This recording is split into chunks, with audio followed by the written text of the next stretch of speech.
Hey guys, and welcome to Face of Fiction. My name is Melissa, and today we're going to be reviewing a book.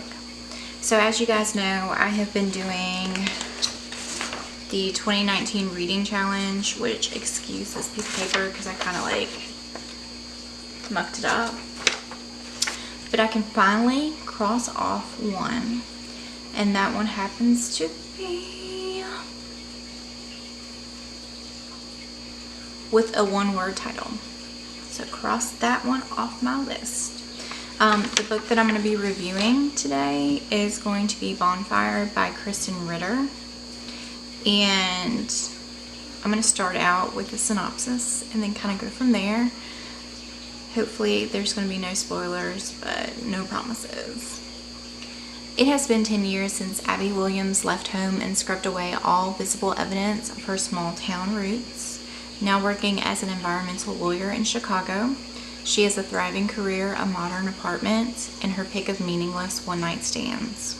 But when a new case takes her back home to Barron's, Indiana, the life Abby painstakingly created begins to crack. Tasked with investigating Optimal Plastics, the town's most high-profile company and economic heart, Abby begins to find strange connections to Barron's biggest scandal from more than a decade ago, involving the popular Casey Mitchell and her closest friends just before Casey disappeared for good. Abby knows the key to solving any case lies in the weak spots, the unanswered questions, but as she tries desperately to find out what really happened to Casey, troubling memories begin to resurface and she begins to doubt her own observations. And when she unearths an even more disturbing secret, a ritual called the Gang, it will threaten reputations and lives in the community and risk exposing a darkness that may consume her. With tantalizing twists, slow-burning suspense in a remote rural town of just 5 claustrophobic square miles, Bonfire is a dark exploration of what happens when your past and present collide. So reading the back of the book, you would probably think that you're in for kind of a good read. Well, to each their own. I'll be the first to tell you I'm not the biggest fan of this book. It took me a very long time to read it. I actually started it on Thanksgiving. I was deathly ill, and I was actually at my father-in-law's, and I literally spent, like, I ate a plate of food, and I literally spent the rest of the time in bed. Like, I was so sick. I've never been that miserable in my life. But in the time frame that I would wake up periodically and kind of look around the room, I would try to read a little bit just because I felt like I was doing nothing. Like, I didn't want to socialize, I didn't want to do anything but lay there. So I did kind of pick up this book and read it. And maybe that's part of the reason, I don't know. But, okay. So the author is Krysten Ritter, which, if you do not know, she is actually an actress. You might recognize her from Gia on Veronica Mars. She also played on The Bee in Apartment 23, which is a fantastic show if you've never seen it.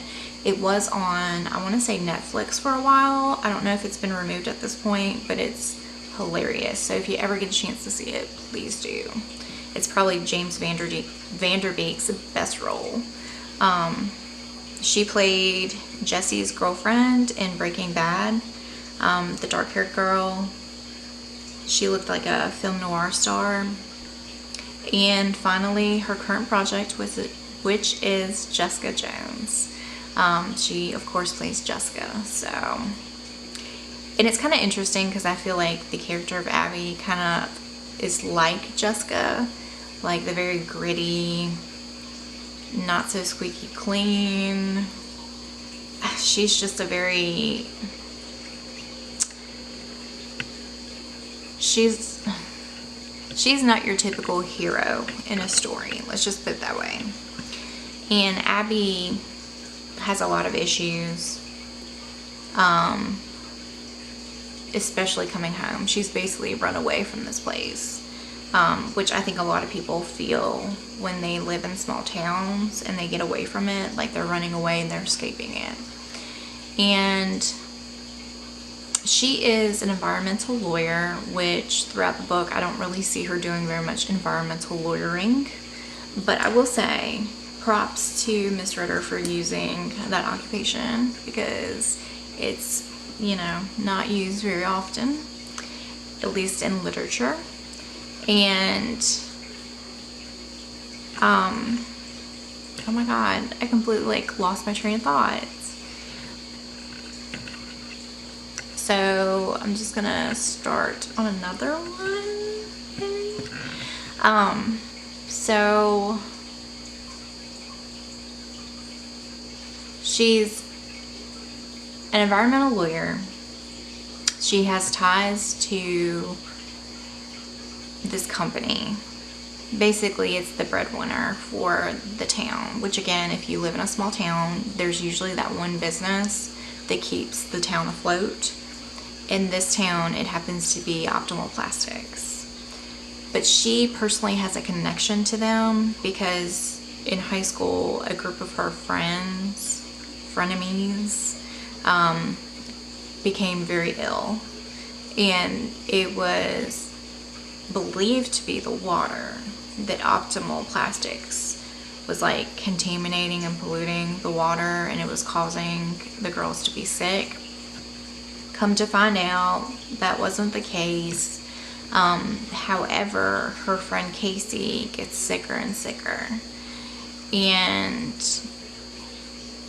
it's probably why that occupation was chosen for her. Like, I could totally see as a writer being what inspired her to go in that direction. Because if that's a big storyline that kind of affected you during your childhood, that's going to probably be something that interests you as you get older. You want to be able to investigate those kind of things. So she returns back to the town and she's doing her investigation, and basically in the course of the investigation she uncovers layers of secrets and conspiracies, and it's basically like a person wearing a mask over another mask. It's very interesting. I didn't kind of see what was going on coming, and that was good. That was good to a certain extent. But at the same time, I felt like it was so random. Like, if you take Pretty Little Liars and you're riding that Mean Girl train, and then you smash it in with The Skulls, that movie about that secret society, that's kind of what this book is like. I don't want to give too much away. I feel like that probably was a little minor spoiler for most people. However, like I said, things kind of came out of left field with that one. So, I mean, it's kind of hinted at, like different things, different people that are mentioned and things like that. But I don't think that was too much of a spoiler, because honestly, as I was reading it, I was kind of like, okay, didn't really see that coming, but okay. I read like the first 2/3 of the book while I was extremely sick over Thanksgiving. Like, I was in bed dying while my family was eating turkey. And in between times when I was awake, I was reading this book to try to, like, I don't know, do something other than die. So I read the last third of it last night, and yeah, I mean, it was okay. I'm not gonna say it's a book that I would recommend to other people, because I wouldn't.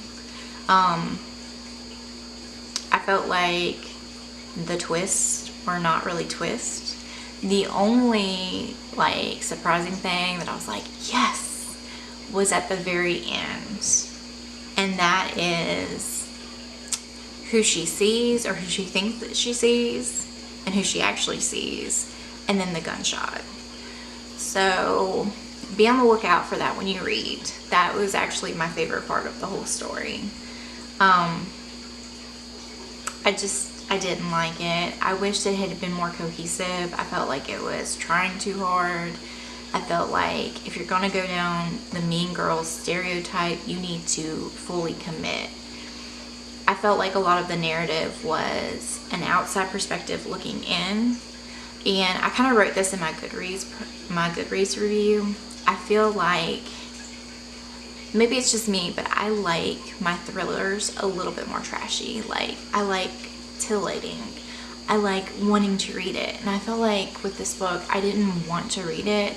I was forcing myself to read it. And that's my only complaint. I think she is a good writer. I like my books a little bit more involved, a little bit more emotion tied to it. I felt like it was just kind of on the bubble. Like I said, outside looking in. So if you like those type of books, if you're not a big committal kind of person, you just like to read, you might like it. But personally, I like to be thrown into a book. I like to fully invest. And I just wasn't feeling that with this book. So I did give it 2 stars on Goodreads. It was okay. I finished it. I forced myself through it. But I wouldn't, like I said, recommend it to anyone. I don't even know who I would recommend that book to. And yeah, I did finish it. It is by someone I like, so I can't really give it a 1 star. But given the choice, I probably would not have bought it.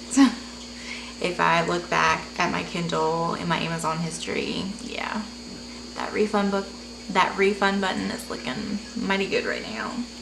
But you live and you learn, and I got to mark off a book off my book list for 2019.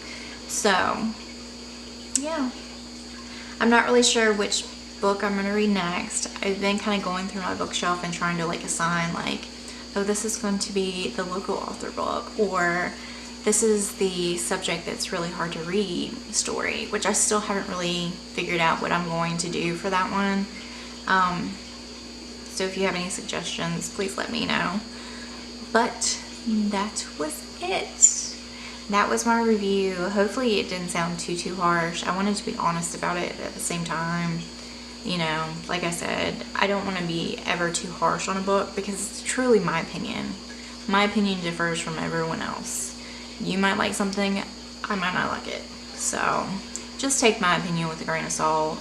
You know, definitely if it's something that interests you, pick it up and read it for yourself and make your own decision. But that was it for me.